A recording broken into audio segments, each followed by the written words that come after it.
The ZA Tech Show is made possible by Vodacom. Power to you at vodacom.co.za.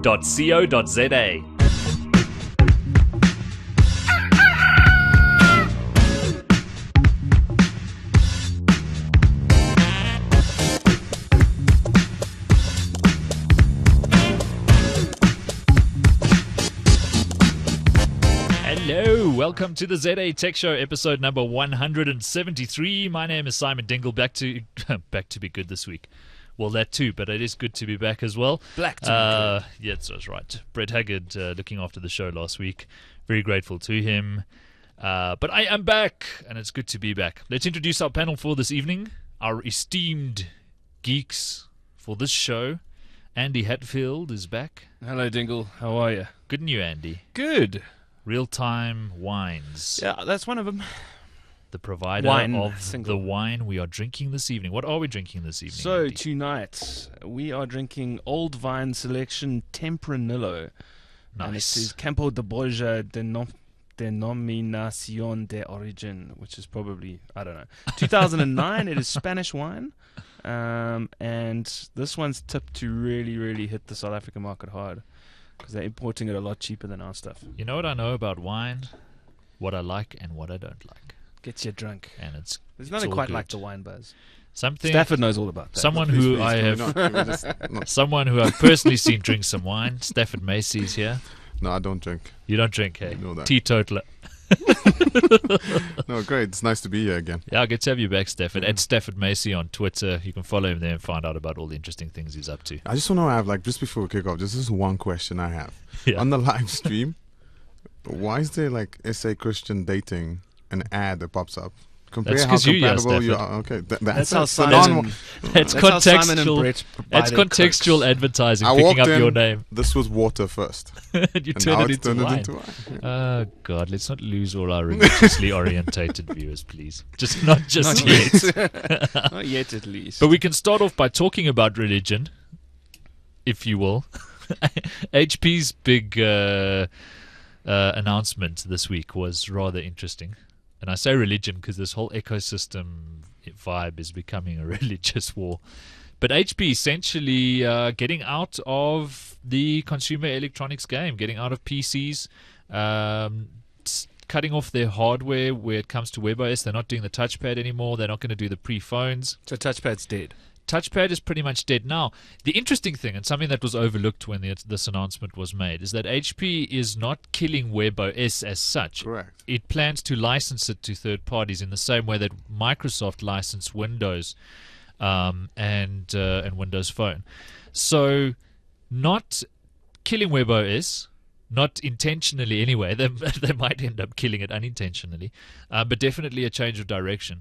Now, my question is, if there's not going to be anybody doing hardware from day one on this platform, what third party would pick up WebOS in their right mind? Somebody needs to start the traction, right, Stafford? Nokia. They're picking up stray dogs at the moment.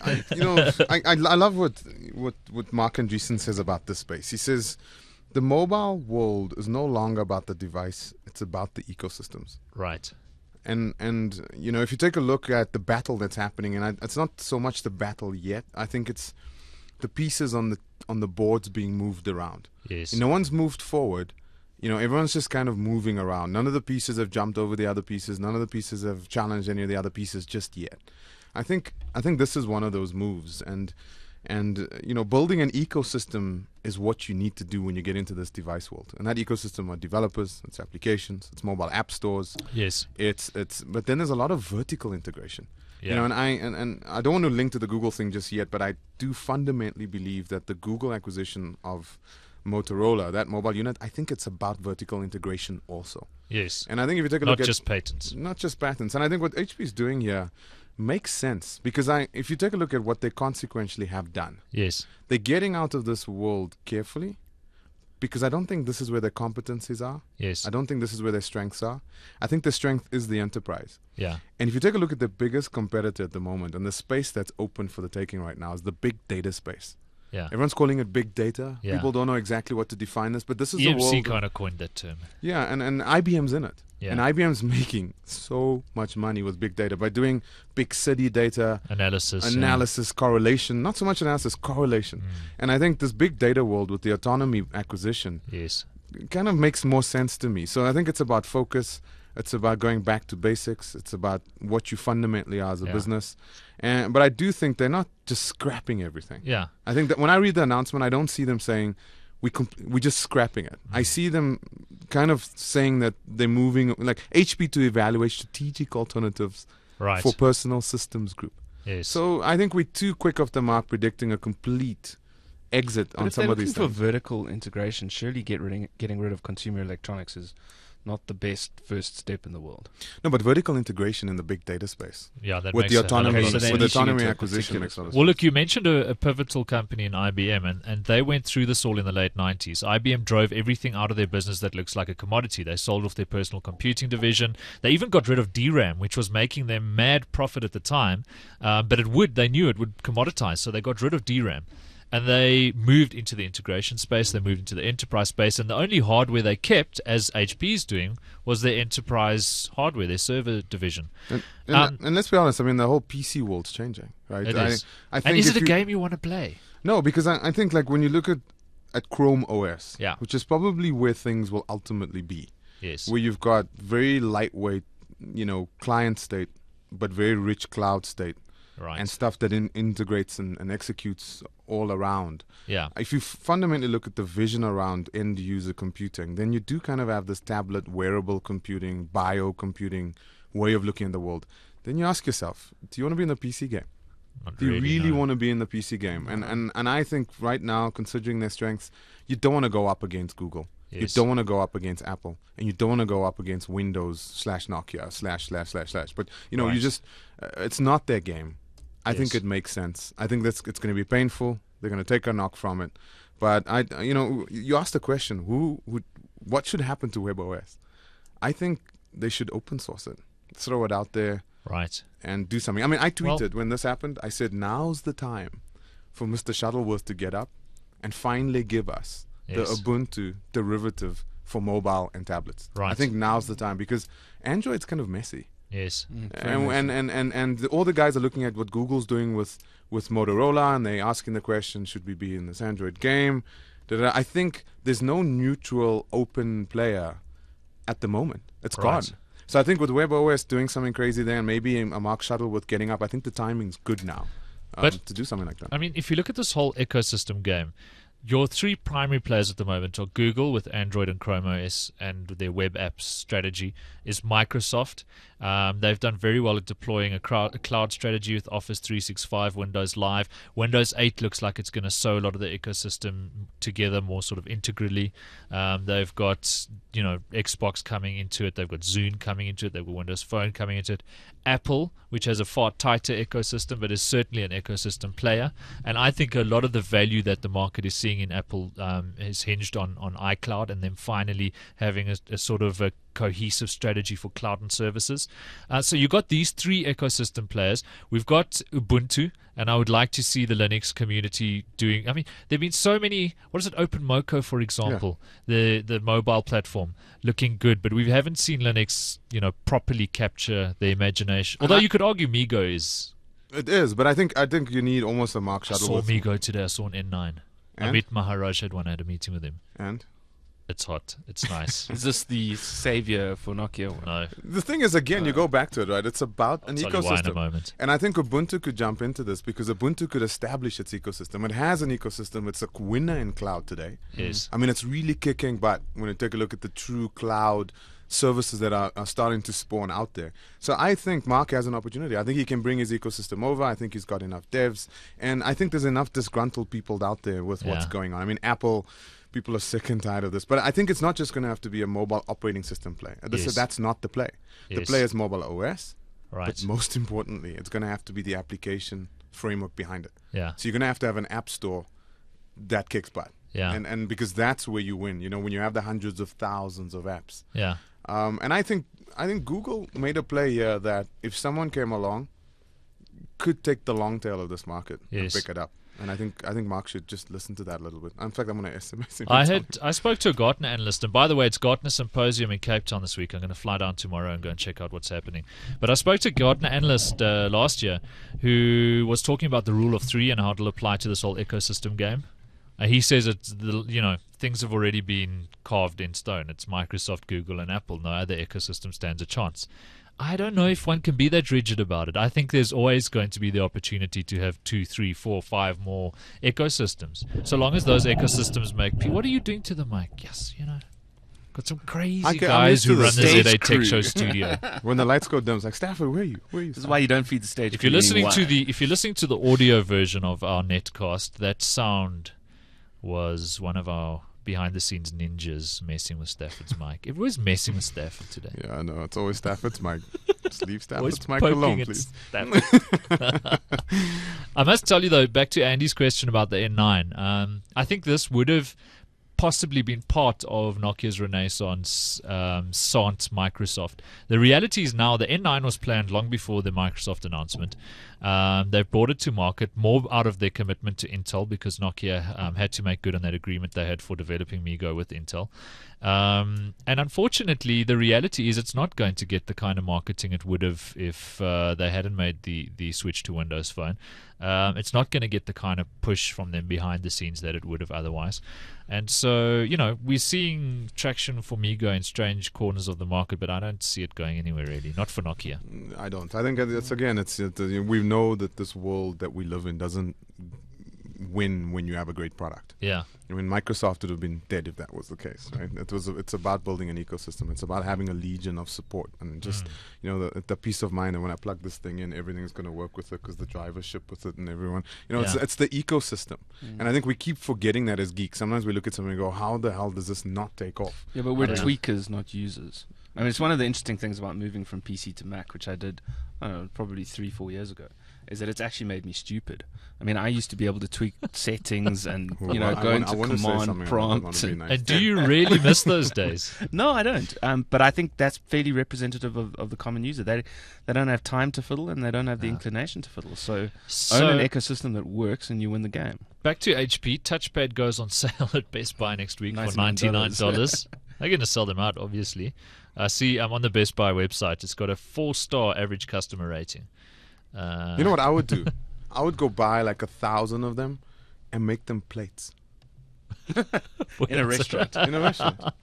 Some restaurants pay way more than $99 per plate. Exactly. So I would do that. And then I'd rent them. I'd do like a revolving image. Just while you're eating, I'd sell the banner ad space. So, I'm reading some of the reviews on the Best Buy website, guys who have bought it. The one guy says he's bought a couple of touchpads to use around the house, much more portable and easier to use for daily tasks. What's not so great about it? No cup holder. Well, there we go. That's along the plates line. I guess for again, what I think no one gets, and I always used to say this about the tablet world.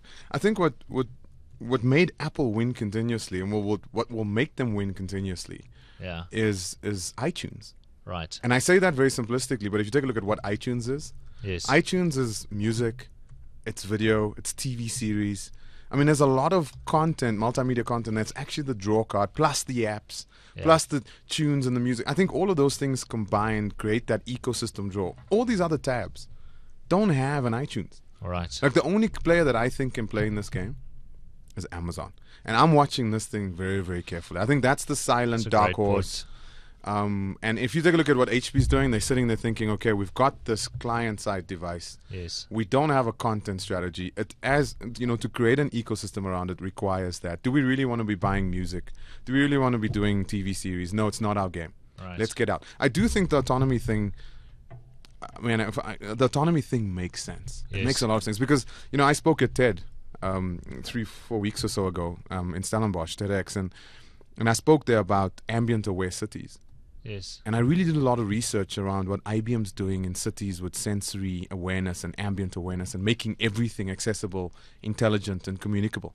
Right. And that's the world where HP should live in, because that's a cool world, and there's only one big player there at the moment. There's a lot of interesting stuff happening there at the moment. So with autonomy, who's the big player there, by the way? IBM, hands down. Of course, yeah. I mean, IBM's just doing all their smart stuff. city stuff. There's smart city stuff, but also they've bought autonomy. If you take a look at autonomy's results, Yeah. Autonomy is doing really, really well as a company, and I think HP will take it where it needs to go. So I think it makes a lot of sense. What do you think Amazon's planning?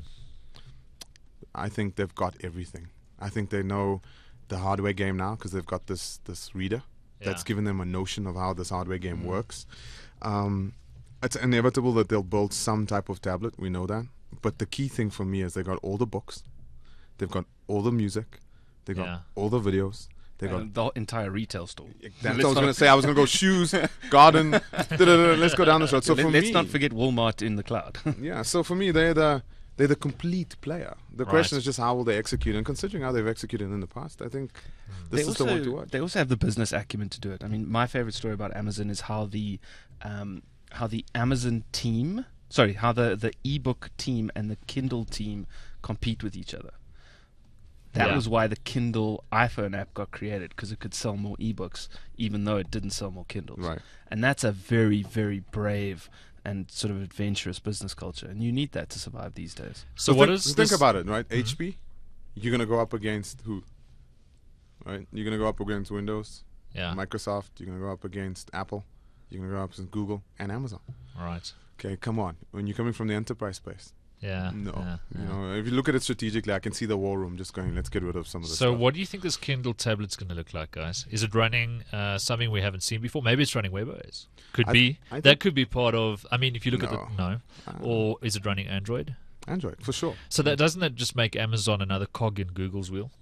Not necessarily. If you take a look at the license, the way Google controls physically Yeah. the releases and et cetera, around Android is good, but it still doesn't do it as well as Apple does it.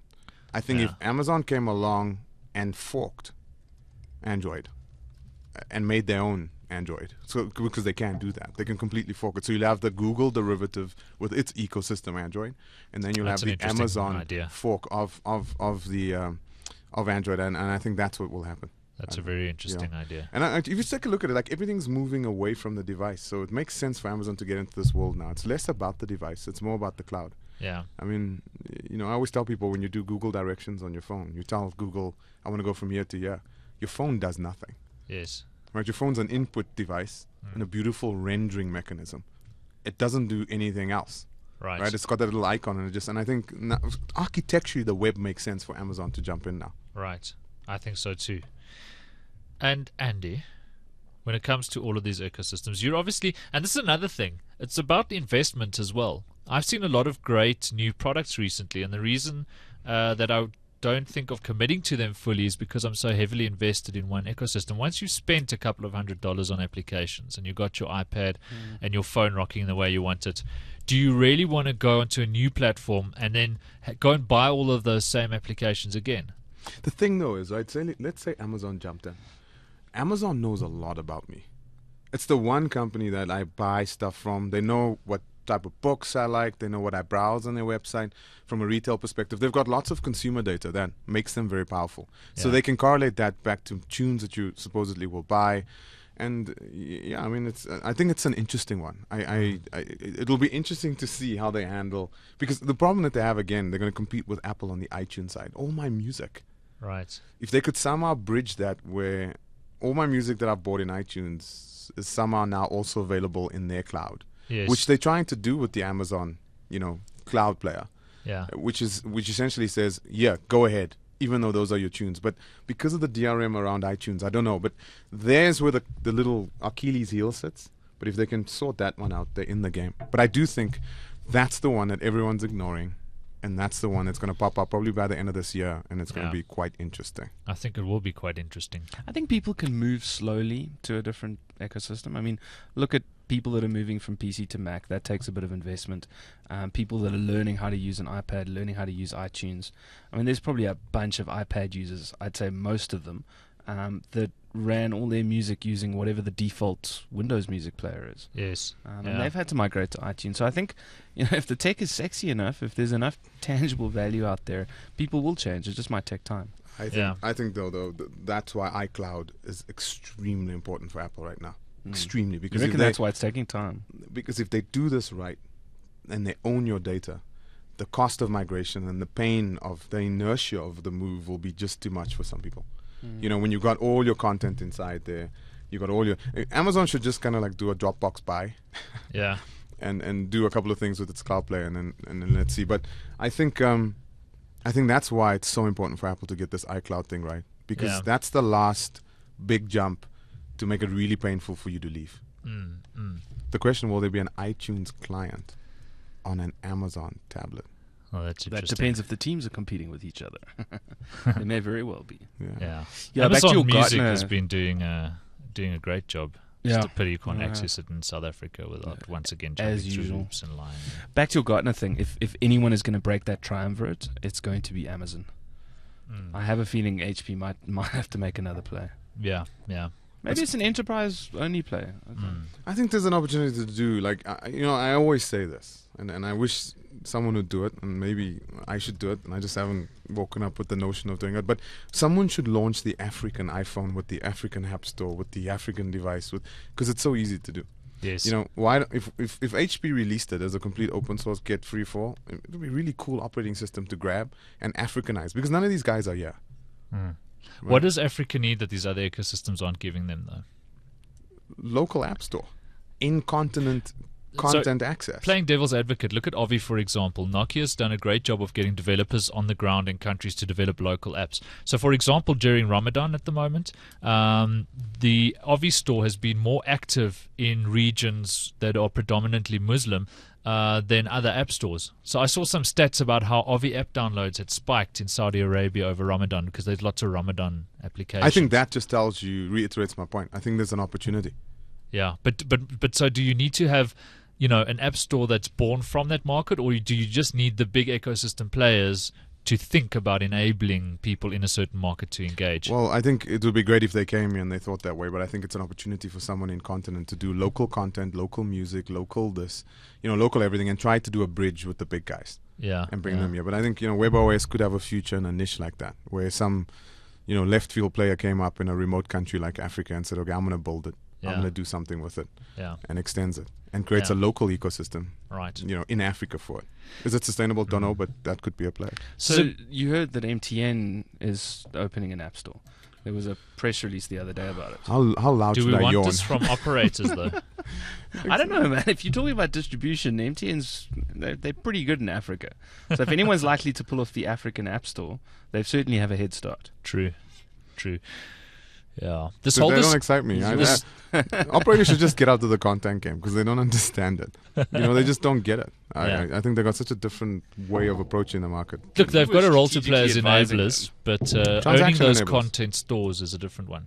I think they should focus on enabling multinational content on the ground Right. versus trying to do their own content, because they're painting themselves in the corner, MTN. Yeah. The more and more they start building up their own content, I guess they could trade with a multinational content player, but I don't think they've got those rights. Yes, yeah. Look, I don't see those rights being acquired. I see them their personal usage rights. So it's not like they fundamentally own the stuff. So for me, I think a more sustainable strategy Yeah. is, because you look at the edge demand. The edge is BlackBerry, it's Apple, it's Right. it's Android. It's not. Then that's where the control will come in, and that's where you see the hard vertical integration happening. Yeah. So instead of going and doing your own crazy app store, partner hard with an Apple Yes. and take that iTunes store value and wrap your huge billing systems around it and play in the transaction Well, world. this is a great segue to talk about our new sponsor of the Z8 Tech Show. We're, of course, very happy to have Vodacom on board and supporting us. Interesting question was raised last week. Should Apple perhaps consider purchasing a network carrier? And that's an interesting question for us to talk about in a moment. We know Apple's got enough money to buy just about any network carrier they wanted. They can buy the US government, apparently. Yeah, we've seen this massive adoption rate of Android as a standard operating system. It's now used in more than 150 million devices, with 39 different manufacturers pushing out Android devices. All of this stuff is very demanding on networks. And of course, this is something very relevant to Vodacom because their strategy is to respond to this growth in data.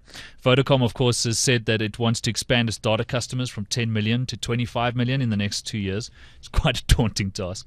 And it intends lowering the barriers to entry through using Vodafone's global cloud to drive down the prices of handsets in emerging markets. And of course, that's a vital part of it all. We've seen the Vodafone Phone 858. I was playing with it the other day. Actually saw it with Peter Ace. He carries one around that he uses along with several other devices. Fantastic device, low price point, exactly the kind of thing that this market needs. Lowering data tariffs is another part of Vodacom's strategy, of course, and we've started to see those announcements coming through in recent weeks as well. So lots of good stuff happening at Vodacom, of course, enabling the data that us geeks need so badly, and we're very happy to have them as sponsors of the ZA Tech Show. Welcome, Vodacom. Welcome. They were officially here last week, but I wasn't, so I get to do my big welcome, Vodacom. Imagine Apple buying an operator. That's an interesting proposition. They will never. I don't think they will either. That's not a game Apple has any interest in playing. It's crazy. I mean, that's a complete. They do that, they destroyed. You think What so? comes after operator? Because that's what Apple are pretty good at doing, is seeing what comes next.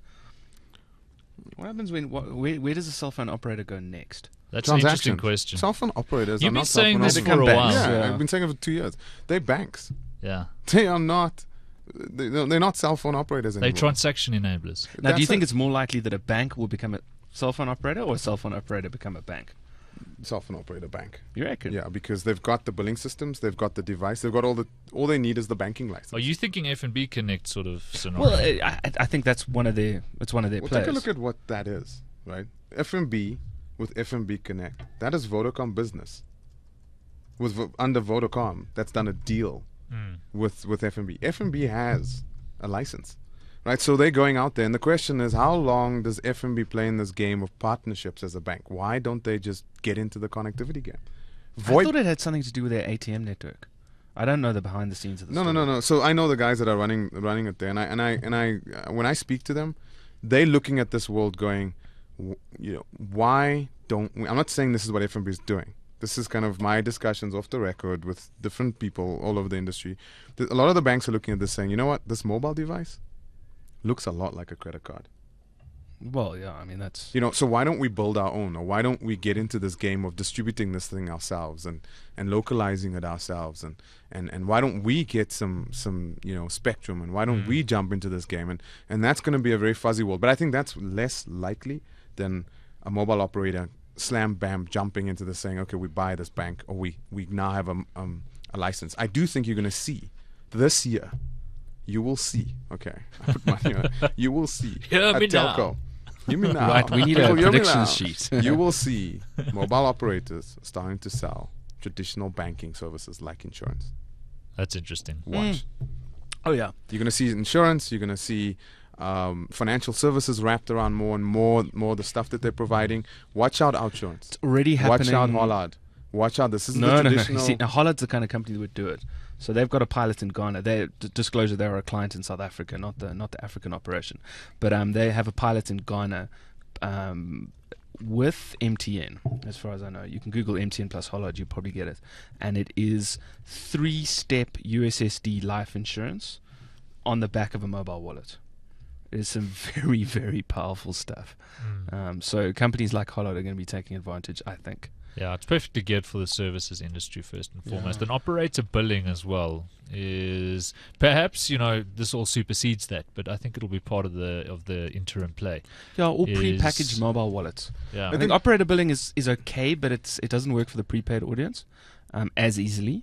But prepackaged mobile wallets with services that you switch on and switch off. Yeah. Because it's not really about the wallet now. The wallet is just a container for services. Yes. And that's what we're seeing the mobile wallet do. No, but Well, the wallet's important. The Do you wallet, think wallet is important? Paid takes away the whole wallet idea.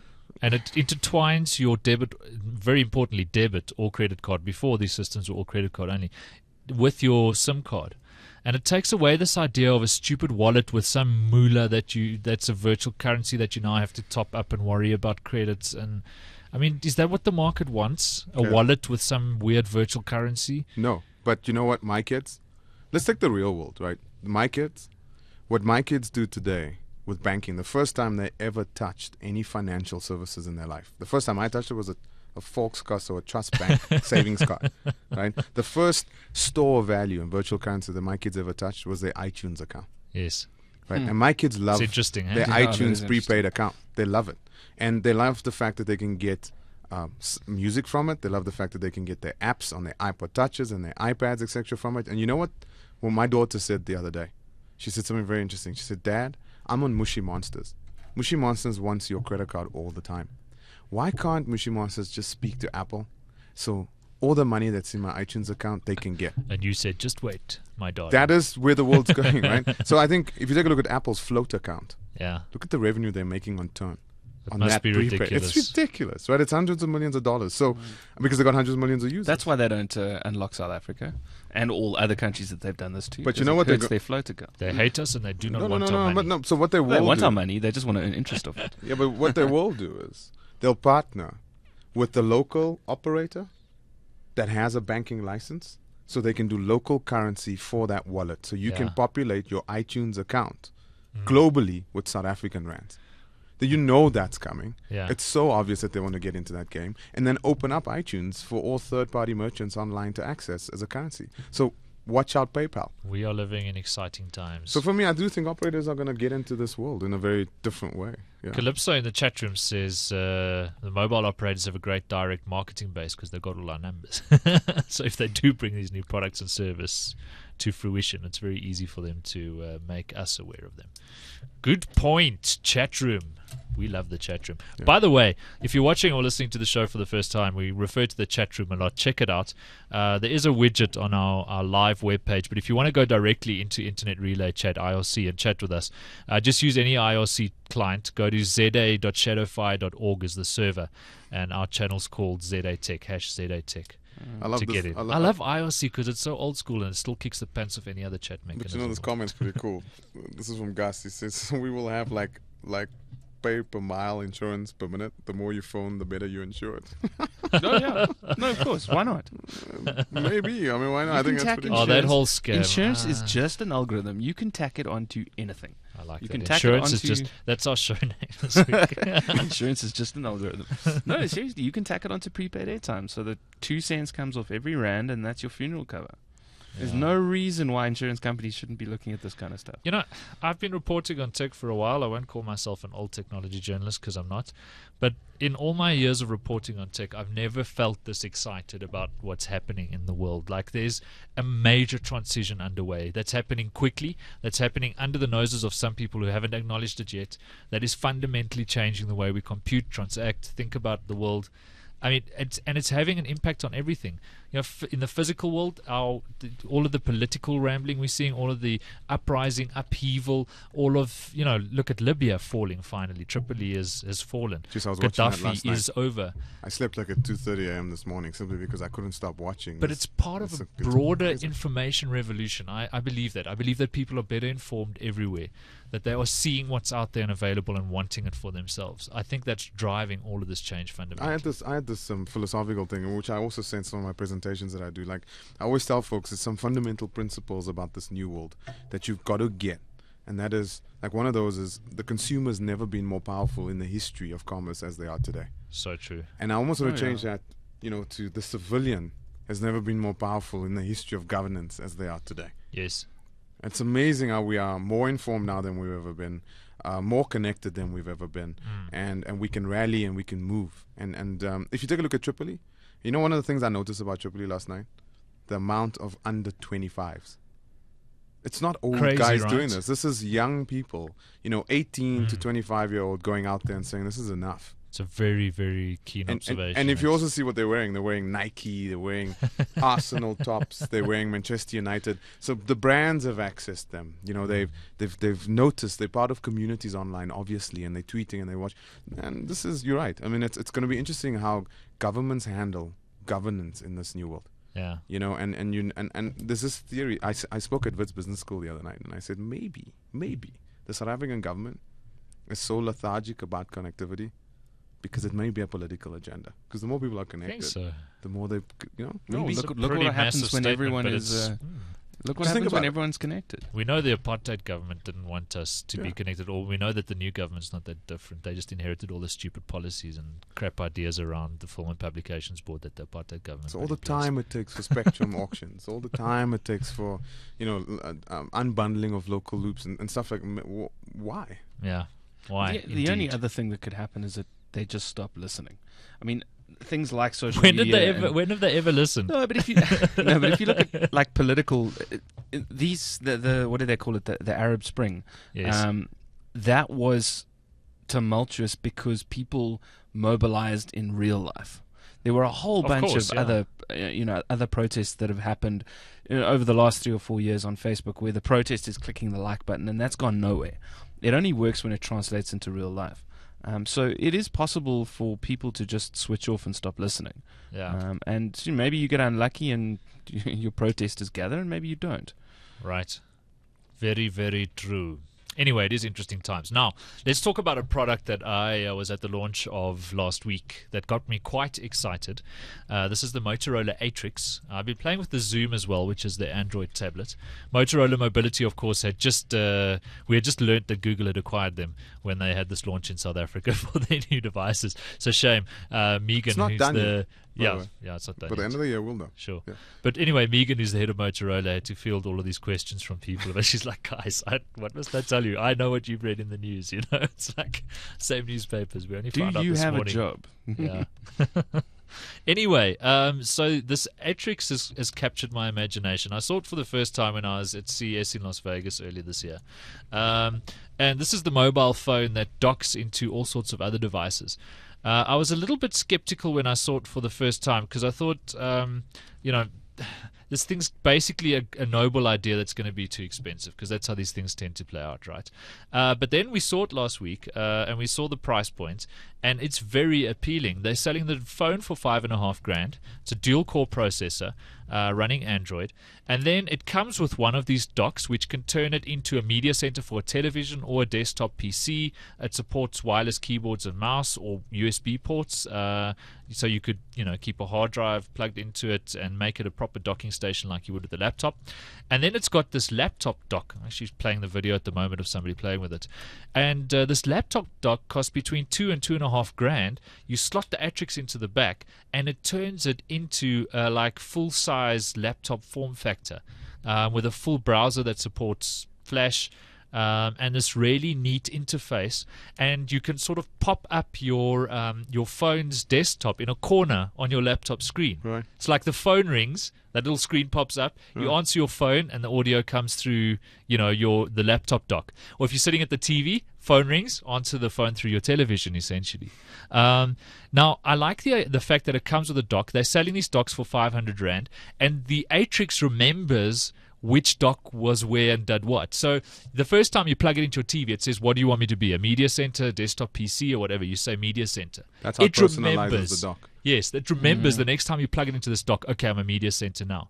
So the idea is you have a dock next to your TV, a dock on your desk at the office, and this laptop dock. Maybe they've got a special speaker dock, so you could have that next to your bed maybe, listening to tunes at night, turning it into an alarm clock. I like the idea. I think this, and we've been saying it for ages on the show, so it's a bit of affirmation as well, this is where personal computing is going. One device, lots of screens and keyboards and interfaces everywhere, but one device you carry around with you. I'm very seriously thinking about switching to the Atrix as my next phone, getting the laptop dock, trying out these docks and seeing how it goes. How is the battery life? I've heard bad things about these early stage 4G phones and battery life. Or you just have to turn off the 4G. Look, it's like any other smartphone. But 4G the apparently is battery's a not lot great. worse. Well, it depends what you class as 4G. We don't have LTE in South Africa. There are very few networks that do. If you're talking about 3.5G, then that's the same technology as the HSDP, iPhone and the There's HTC Sensation. There's one little thing that I like is the fingerprint reader. The fingerprint reader is very cool as well, so you can use that to unlock the phone very quickly. But just from a third party, I don't know what the architecture looks like, but hopefully they open up the device's API on a hardware level to that specific feature. Yeah. That would make it really cool, because that's another factor of authentication. If you're Yes. writing a mobile app, in this world, it's very cool when you start writing apps for these smartphones, because you can truly do rich security. Just to get into a BlackBerry requires a numeric PIN. Then it requires an alphanumeric password, and then if your app does a password too, and you got fingerprint reader, you got 4 factors of authentication plus location services. That's you can almost build bank into it. grade. I don't know if we're still rolling the video, but this media interface is gorgeous. Yeah, you know that they're going to get sued by Apple.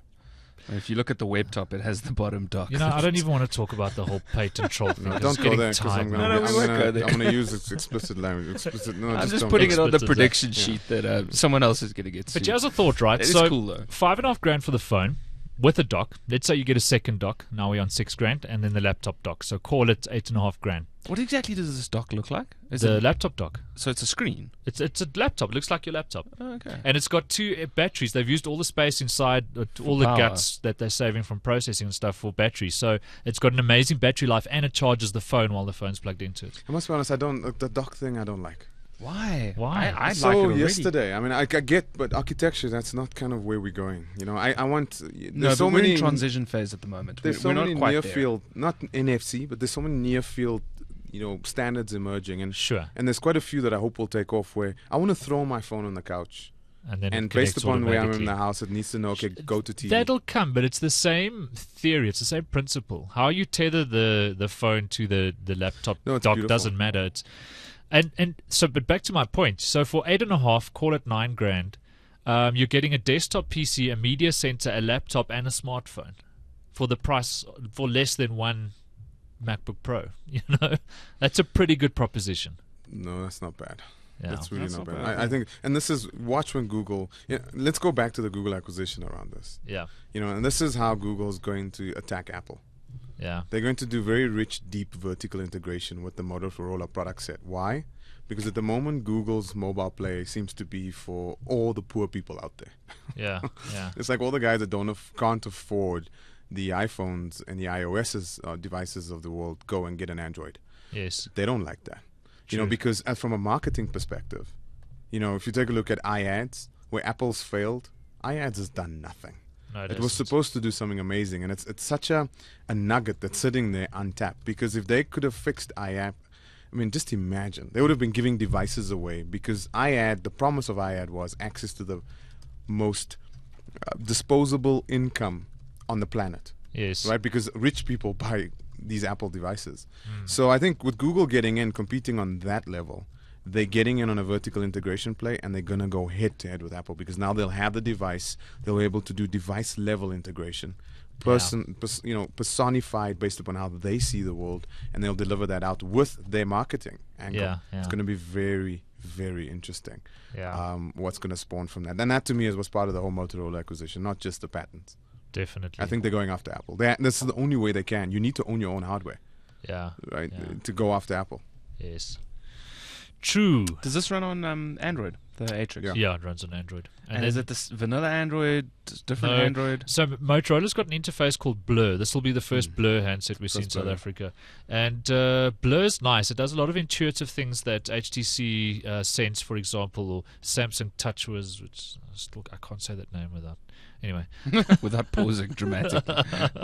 but it's got a lot of things that those guys don't do that Motorola's done. Just intuitive things with quickly being able to switch on and off radios, for example, and just really good widgets and stuff. I haven't spent a lot of time playing with it, unfortunately, so I can't talk too much about Moto Blur.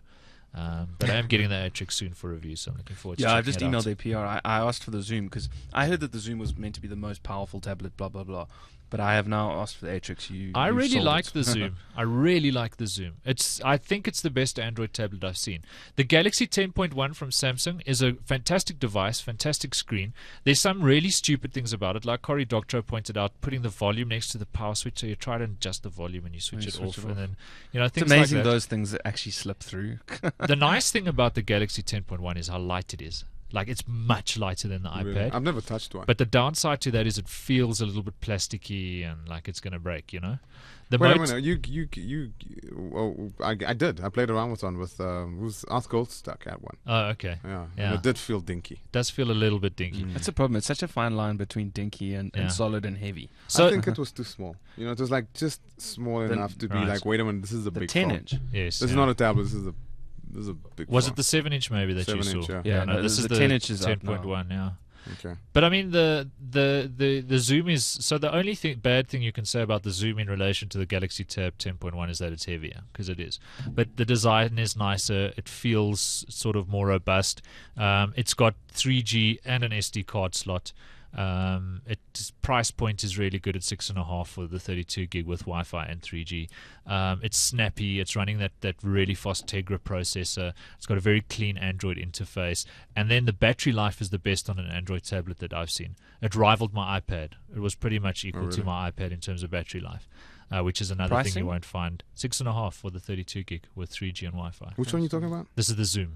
Zoom. Yeah. Okay, so it's there and thereabouts. I've been enjoying it, so I really have. But it doesn't have iTunes. Doesn't have iTunes.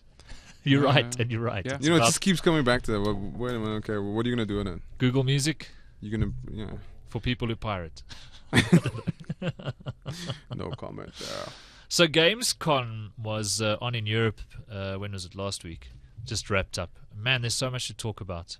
Adrift, Arkham City was shown off.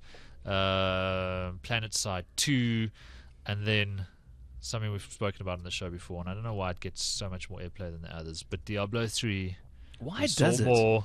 Single Diablo player is offline. so awesome. You don't have to play it offline. You can play online. Well, but it's not cooperative, is it? Yes. It's not MMO, but you can go on campaigns together online. Oh, we're with mates. Yeah. And they've got this new system, of course, where you'll be able to make and sell items. Yeah, we talked about virtually, that. Cash out for real But money. so give me the 30-second pitch on Diablo. I've never played Diablo, but I Okay. certainly have heard. It goes like this. It's Diablo. See, I don't buy your Kool-Aid. Have you ever played? Did you play Diablo 1 or 2? No, that's what I'm saying. Give me It's the the 30-second best pitch. gameplay on a hack and slash RPG, hands down. It's just fun. You just rip things apart, crawl through these dungeons, and it's good fun. A story? The story's okay, but you know, I'm not one of those gamers who's too preoccupied with the Come on, demon who story is invades this everything. realm, and I don't, whatever, man. That's what I watch movies for. I just want to kill stuff, see explosions. Oh, we know. Yeah, look Yeah. at that gameplay demo. Can't wait. And the online play looks like Blizzard's taking things in a new direction. Going to be quite interesting seeing this work online. You know, not everybody's got time for the sort of World of Warcraft Sure. immersive. Every time you quit, like a baby dies. Let me just connect the two worlds here. You know what I think is a cool opportunity? Yeah. Is a game-focused, completely ultra gaming tablet device. Yes. Like just built for gaming. Gaming and social. Yeah. You know what's interesting the iPad is would be close to that, surely. I mean, the it's- interface is. It works, but it's kind of an afterthought. Correct. We've seen better games at the tablet level. Well, actually, that's a big statement. But we've seen some great games on the tablet level come out for the Android tablets and utilizing the NVIDIA Tegra platform, for example, which See. is better lends itself to gaming. So that's what I think. I think there's a niche there, and I think the other niche is one for kids. And this Yeah. is where Amazon could take everyone on. The pink tablet Yeah. that my little girls can access all the little kindergarten books on and the kindergarten music. And it stops all the horrible stuff on the internet. Yeah. And The blah, blah, blah. iPad's very good for that. Yeah, but still, I mean, There's I very find good my controls, I- great but, books. Yeah, but I don't. It's too complicated for even me to set up. Not to. I just let my kids go with it now. Yeah. They've customized the iPads to such an extent now where it's just. But they still don't get the children's content that they want in it. Right. It's still not customized for kids. My kids are a lot younger than yours, but they seem to get it, eh? Your kids are smarter than mine, I guess. No. But my 3-year-old came to me with my iPad the other day, and he wanted me to buy a book he'd found in the App Store. I don't know how the hell he even got into the App Store, but he had found this book about the ugly duckling that he wanted me to buy. I don't know how. He must have clicked a link from one of his other books that brought up this page or whatever. It's like, Daddy, I want... And he understands the concept that Daddy has to buy this book and then he can have it. You know, I was talking. That's the a good concept to ingrain. Plus, at 99 cents, try and say no. well, It's see, like he the price doesn't of know a it's Coke. 99 cents. Exactly. But so what do you do? Yeah, sure. 99 cents, put in a password and he's happy.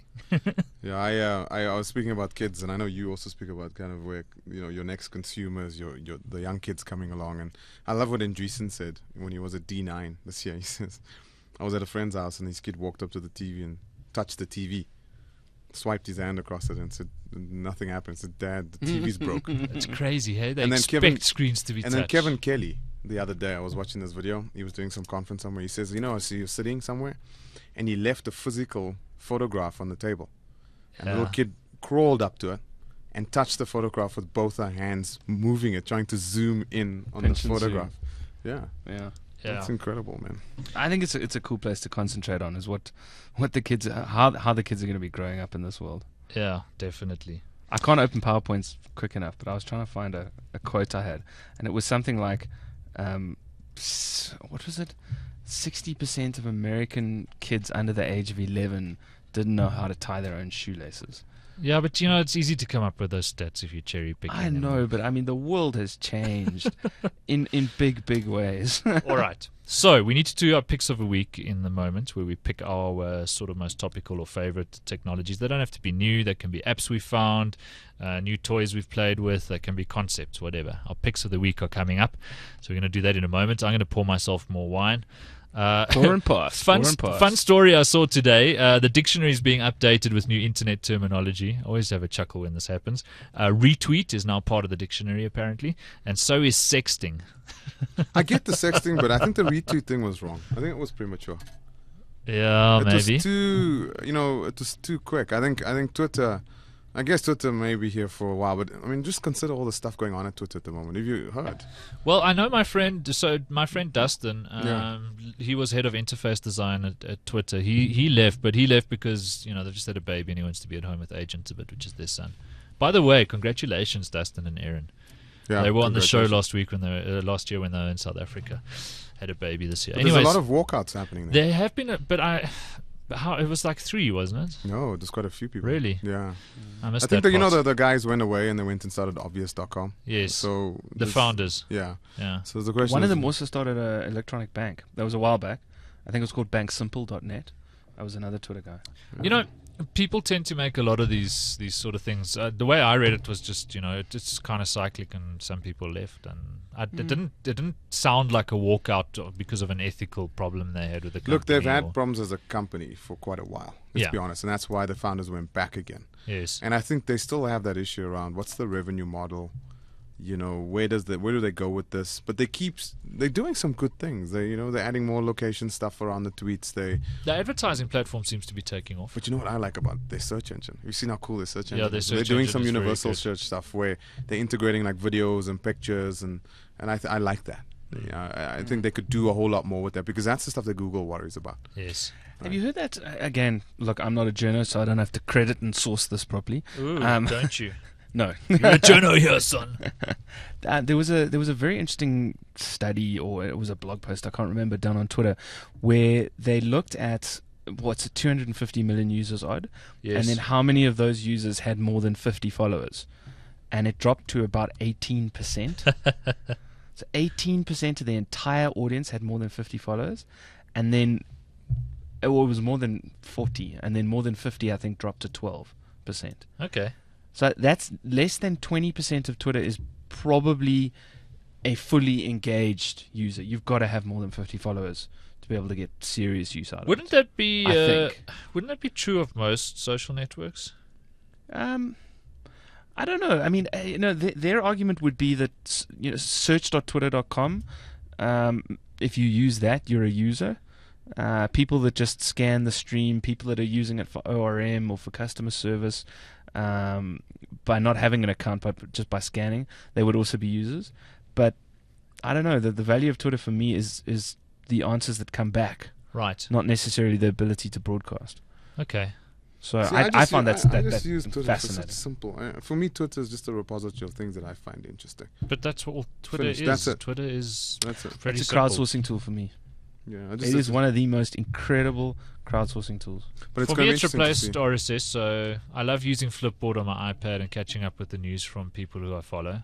I follow a lot of industry CEOs, Right. columnists who I find interesting in different markets, friends I've met podcasting around the world, and it's interesting getting all of their takes on technology and the links that they bring in. It's obviously fantastic for me as a broadcaster and a journalist to be in touch with my readers and listeners. I get asked a hell of a lot of questions on Twitter, and it's cool for me. It's nice to be able to answer in 140 characters. I get a lot of questions on emails as well. So after my show on 5FM, for example, I'll get... I think Twitter should just be email standard. Like, no, you cannot do more than 140 characters. If you cannot explain yourself in 140 characters, your email gets wiped. Yeah. Have you I heard? think- It has driven verbosity out of the world. But you know what I think with Twitter? I think it's bubbling, and someone needs to figure out. Yeah. You know this whole notion of the Internet of Things? Yes. I think there's an opportunity for Twitter for inanimate objects to arise.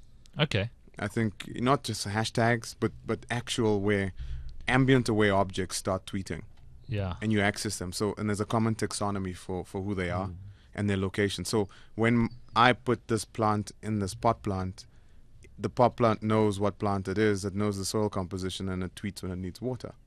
Yeah, although it doesn't know- have to tell the whole of Twitter that it needs water. It No, just that's needs my to point. So But DMs that's my point. you or- That's my yeah, point. yeah, So yeah, you okay. almost have this like another big Twitter container popping up, which is the non-user Twitter, Yeah. the non-biological Twitter, the inanimate Twitter, the Twitter for things. And those things only need to communicate, and it becomes the protocol, the data packet. the- you Prowl know- and Growl are doing a lot of that. You can do really Prowl cool and Growl, like notification stuff. Macro. So Mac Growl, but there's a bigger architecture called Prowl. So for example, let's say you're downloading something. You could set it so that you're going to leave your computer at home, and Prowl sends a message to your iPhone or your Android device or your Windows phone or whatever when it's finished downloading to notify you. But you can set up Prowl notifications for anything. If you got clever with sensors and stuff, you could create a Prowl environment, for the kind of things that Stafford's talking about, like So let's go your even pets deeper. need food or your Let's So go that's deeper. the ifthisthenThat.com kind of as an operator. kind No, of. If wait, find go deeper, tweet that guys. says Go deeper. microwave. I think it's more. I think if you take like the Arduino project, and please, people, go look at Arduino. Not enough, Arduino is cool. not enough people in South Africa know about Arduino or are the messing site around up. with Arduino. ARDUINO. And by the way, that's my little what I AR? like of the week Is thing. that your pick of the I've week? actually got quite a few, but I just want to throw that. It was a good segue into ARDI? our picks of the week. ARDUINO. Arduino. Yeah. And that's an open .cc source. because it's .cc. Creative Commons. Yeah. And it's an open source hardware project. And I think if you take a look at what they're doing with wearable, aerial drones, where the stuff's finding itself in, and I do think that someone needs to start the Twitter for inanimate objects. I promise you, this is going to be the Yeah. taxonomy, how things speak with things. Then we'll interact with those Well, things. this whole Internet of Things is fascinating, and it's surprising to me that it hasn't happened before, but it's part of this whole switch to human-centric computing and architecture. But, I mean, your idea of home automation, for example, in the past was something that only the very rich could consider. It was something you couldn't really retrofit to housing. Now, with Arduino and projects like it, there are ways for you to very cost-effectively go and, sort your fridge out with sensors, perhaps, that tell you when the electricity's gone off at home and you've got food you need to rescue. Or I just want one guy out there, if anyone's listening out there, that's like, you just please build us a little webcam, wireless webcam, that hooks up with your Wi-Fi network, that has a fogless lamp that goes into your fridge and switches the light on and writes a mobile app. And wherever you are on the planet, you can take a look at what's in your fridge. Yeah. I bet you the wastage in cities would start like filtering down. It'd get less because people would know when they in Pick and Pay or in their whatever retail environment they're in, I shouldn't buy extra eggs because I can see I've got more eggs. and then add a gaming layer and a social layer where I can see into Andy's fridge and then I can see into your fridge and see you got pop. We you got compete. chops. don't. Da-da-da-da. We compete to see whose milk is fresher. Yeah, I mean, You get badges. Of course. We know how much Andy loves Badgification of the badgification. world. So you create that little Arduino device that speaks to everything and kind of correlates everything and then creates the Twitter. Oh, handle. there are, should I say it? There's massive gaps in the space. Yeah. .com. All right, guys. That kicks off our picks of the week. Do you want to do another one? Okay, Or do you want to leave it at so Arduino? no. So there's I'll do one South African one, and then I'll do one non-South African one that will be a South African one. So, this weekend, because of the condition that I was in, I was laid to rest in front of my TV for a while, and I started messing around with DSTV on demand, Yeah. and man, it's cool. They've like Really? You just discovered it? no, but it's like There's this thing called Box Office. No, it came but it's- afterwards. no, it's so yeah. I mean, it's just really cool the way you can. What I like about it is the payment. Yeah. They figured out the payment, and it's the pay you stuff. So I think we're going to have the South African alternative. You're talking For about Box PayPal. Office, aren't you? Yeah, box office. Sorry. yeah, okay. That's what I mean. You said box office. I'm just going on from that. Yeah, but PayU is a unit that's spawning inside of Naspers, and it's going to become kind of the PayPal Okay. in South Africa. Watch out for these guys. I like what they're doing. I like the way they pop up. So when you buy a movie, Yes. you click on the SMS URL, Yeah. and it opens up the little Mobi app. You can either put in your credit card very quickly, seamlessly, or you just log in with your username and password for your PayU account, and boom, it's done. Yeah. It was slick. It was quick. The movie was there instantaneously. Their options are not a lot, but they're onto Yeah. something. If they can integrate this properly with music, Yeah. then we're truly going to see an African player. One of DSTV's big catches is Well, the they've fact got that music, they're don't using they? a one-way network. Yeah, well, hence the SMS. But they've got Yeah. own music. Yeah, but it just got shut down. Or it got the own music stuff got taken off the videos that get played on TV because apparently the advertising commission in South Africa said that the way it was portrayed on the music video being played was that the track would be for free if you went there. Okay. That's my understanding, that all music has now been either removed or not removed as a site, removed off the banner on the music. I may be wrong though. Okay, then the last thing is Quantified Self. Okay. So people should just go take a look at Quantified Self. I'm working with the Quantified Self folks, and I'm looking at launching Quantified Self in South Africa with a couple of university students, and this is a really cool thing. Kevin Kelly is behind this. It was founded, and if you want to take a look at stuff that self-knowledge through numbers. Yeah, exactly. And what if you want to look at platforms that kind of integrate with it, etc., take a look at Runkeeper. Yes. Which is really cool, and some of the others. But essentially, Quantified Self is capturing as much data for Bosley about who you are, what you do, where you're at. And it's voluntary. And when you've captured all of that, it collates it with a whole bunch of others that have done the same. And it's just very, very interesting, the data that comes from it. So it's really big in the US. They got a European conference coming up in November. I'll be going to that. But I really want to kick it off in South Africa. Quantified Self. Take a look at it. We soon will have quantifiedself.co.za in the next couple of weeks. Cool. And with the necessary tools where people can go and wear wearable sensors, collect ambient information about themselves, and it's completely voluntary. We just want to see what would happen if we're sitting with this big data, right? And then the correlation between the big data, the world that HP is going into. Right, we want to be one of those repositories that aggregates up into this. Okay. So if we got deep city data, we got deep human data. Imagine what we could do. When the traffic levels go up, something happens with people biologically. Right. When certain things happen in the environment, certain things happen. Then we can understand the relationship that we have. It's a very cool project. Yeah. So Kevin Kelly's big behind it. I love it. I think it's the next big thing, and cool. I'm looking forward to it. Nice. Andy Hatfield. There's a site, I thought it was Data is Beautiful, but it's informationisbeautiful.net, which riffs off that whole idea of what can you tell when you have massive data sets, and data sets are made open. By the way, I forgot to tell everyone, last week, or the week before, I was at MoMA. Yeah. And Information is Beautiful. Hierarchy of Digital Distractions. Yeah, they were displayed in the MoMA. MoMA right now has a human and technology interaction thing going. If you go to MoMA's website, you'll take a look at it, and it's astonishing. I went and took a look at it, and it's amazing. So many cool things. Yeah, and they had all this Information is Beautiful stuff displayed on the walls as you walk through, etc. Awesome. All right, Andy, what's your pick? Stuff. Okay, I have two. Okay. And one is a pick and a pick on. So I pick Carbonite.com. I know you guys have probably talked about it before, but Carbonite.com is essentially cloud backup. Yeah. But what's nice about it is PC, Mac, whatever you've got, it just runs in the background, and it backs up all your data except applications. Right. And it just works really, really well. It's got an iPhone app, an Android app, a BlackBerry app that you can access all of your files. Yeah. You can stream your music from your phones. You can look at your pictures. You can grab your documents. So it's kind of like Dropbox without the sharing. Yes. They might be sharing. I haven't discovered that. It also keeps a lot more previous versions of files. You can roll back files to previous versions. Yeah, completely. Very cool. It's just I'm interested in your experience as a South African, because getting all of your information into Carbonite must take a while over an ADSL line. Yeah, so mine's been going. Can't you send them like a?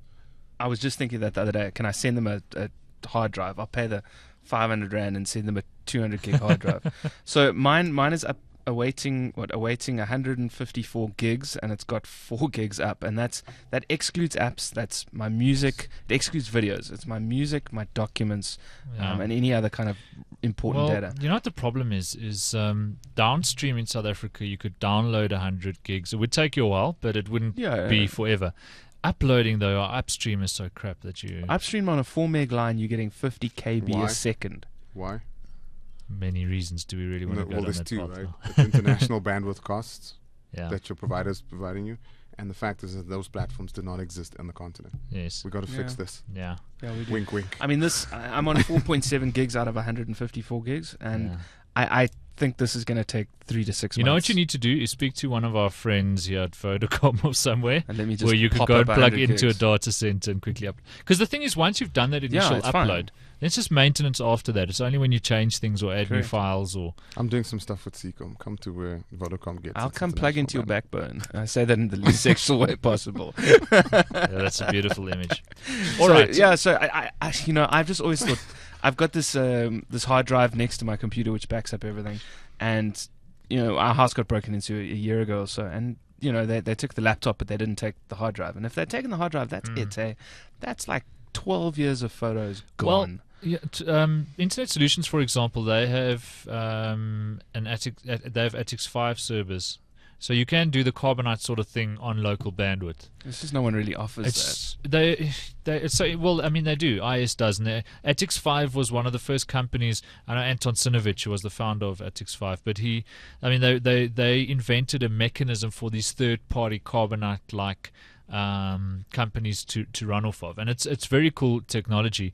The problem I had with it was the pricing, because it's invented for South African internet, where they're talking about 2, 3, 5 gigabytes, where I need hundreds. So Carbonite is $50 a year, yeah, you can't unlimited storage. yeah, as much as you need. I mean, that's Does pretty the EULA, compelling. does the EULA say that's perpetual? The I EULA don't has know. to say that. I don't read I mean, EULAs. come on. But I mean, Stafford, in the States, they know that you are never going to go more than sort of 500 gigs, maybe a terabyte max on Carbonite, So No, they no can one has make those it hard drives. unlimited in inverted commas. You That's know what what you should do, you know launch what it into them, bandwidth yeah. and big data storage costs in the States. It's for free, It's You know what the Anyway. law for storage is? It's more than worse. Every 12 to 13 months, storage capacity doubles and form factor stays the same. yeah. Well, they're Hmm. talking about by 2020 it was 40 terabytes for under $20 or something ridiculous, Jeez. which is crazy to think about. Anyway, we need So- to wrap up the show. Sorry, just one more minute because Yes. I got 2 other things. The quick pick on is Carbonite doesn't answer their tweets. I know I give a lot of local companies a lot of stick for not doing good customer service on social, especially if they have accounts. They don't answer their tweets, and it's a bit of a resource hog. So I've chewed 50% of battery in the last hour and 10 minutes. So that's the but cloud backup, cool. And the last 2 quick things, I said one of our chat room and avid listeners, Mark Forrest, is having an iPhoneography, so iPhone photography exhibition that he asked quite us cool. to just announce. iPhoneography is pretty damn cool. It's amazing what you can do with the Instagrams of the world. Camera Plus and things like that. Yeah. So that's happening on the 1st of September at the iStore in Sandton. That's not in Sandton City. That's the iStore just outside of Sandton. Yeah. Starts at 6 p.m., 1st of September, and you can RSVP on markforest.com. Okay, cool. That's Yeah. really cool. There was this walkathon. Flickr used to do this. When Flickr photo started, walks. photo walks. Yeah. But now apparently you get Instagram walks now, Yeah, I'm and sure. there's like 500 people that show up. I love you- Instagram. That's And good fun. You just walk around, everyone's with their cameras and Very they're taking cool. pictures. And All right, so let me quickly do my pick before we wrap things up. I'm just going to pick one thing this week, and that's an application. It's not new. It's been around for ages, but it's just gotten so damn good. It's called Mobile Mouse Pro. Okay. The reason I was reminded of it was I bought the 2011 Mac Mini last week for my home entertainment system, running all of my iTunes off of it and everything else, Plex server / you name it. Plugged it into my television. Just what an awesome experience, but didn't want to have a keyboard and mouse in my lounge. Now, what Mobile Mouse does is for $5 or whatever it is, it's so small, so little it doesn't matter. it's cool. Gives you what you would have to pay a lot more for in terms of hardware. So it's cool on the iPhone, but where it really knocks you out is on the iPad, because it opens up your application dock at the bottom of Yeah, the screen, yeah. so you can fire off any of your applications on your Mac. Gives you a full screen, a really big trackpad that you can use your Apple gestures with, so your 2-3 finger gestures and stuff you can use on it as well. It's got and because it's touch screen, you can customize the interface. There's a special keyboard layout for browsers when you switch to the browser. There's a special keyboard layout for media when you switch to iTunes. So now I'm like in heaven in my lounge because I've got the Mac Mini plugged into the TV. I've got a Logitech Universal Remote that we use for on-the-fly media on the Mac Mini. But when I need to use the Mac Mini as a computer, like take my iPhone out of my pocket or grab my iPad, load up Mobile Mouse Pro, and I've got this amazing touch interface for my Mac. So I'm a big fan. The server's free. You install it on your Mac. It also works with PC or Linux. Unfortunately, they don't have an Android application at the moment. It's iOS only, but it works on the iPhone and iPad. And I'm just blown away. It's like it might be the best mobile app I've ever used. It is unbelievable. I'm looking at the demo on their site. It's incredible. Yeah, it's really cool. Anyway, I think we need to wrap up the show. This was good fun, guys. Thanks for being here. It always is. We'll name this show Just an Algorithm, otherwise known as episode number 173 of the ZA Tech Show. Andy Hatfield, thanks for being here. Absolute pleasure. One Big Widget, Real-Time Wine. Yep. And at Andy Hatfield on Twitter. Yeah, I'll have a little next time I'm on. I'll have a little Angel Network announcement. Oh, really? Yeah, just a little side project we're trying. Okay. Very Sounds cool. very Joburg centric. I can't talk about it yet, but it's not secret. But once we got a site up and everything, Rad. we'll let you know. Keep us in the loop. Thanks a lot, Andy Hatfield. At Stafford Macy is here as well.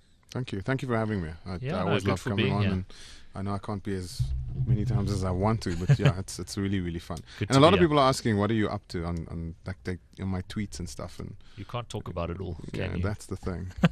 That's the thing. Stafford's doing You know some what? I cool don't stuff. believe stealth mode. I was in the Middle East the other day with a whole bunch of stealth fighters and flying bombers. I don't know, Yeah, sure, whatever. All right, so that's it for episode number 173 of the ZA Tech Show. Join in the chat. We keep it open all week long. Our chat room is the place to be. We're on an IRC server called Shadowfire, za.shadowfire.org. We're in the rooms ZA Tech, so come and have a chat. Check out the website, zatech.co.za. Like us on Facebook. Tweet about us. Engage. That's how things work now. Please don't end the show on that. Plug into our backbone. Being cheesy, okay? Yeah, Plug into our backbone. We'll be back next week with episode number 174. The ZA Tech Show is made possible by Vodacom. Power to you at vodacom.co.za. Cheers. Bye.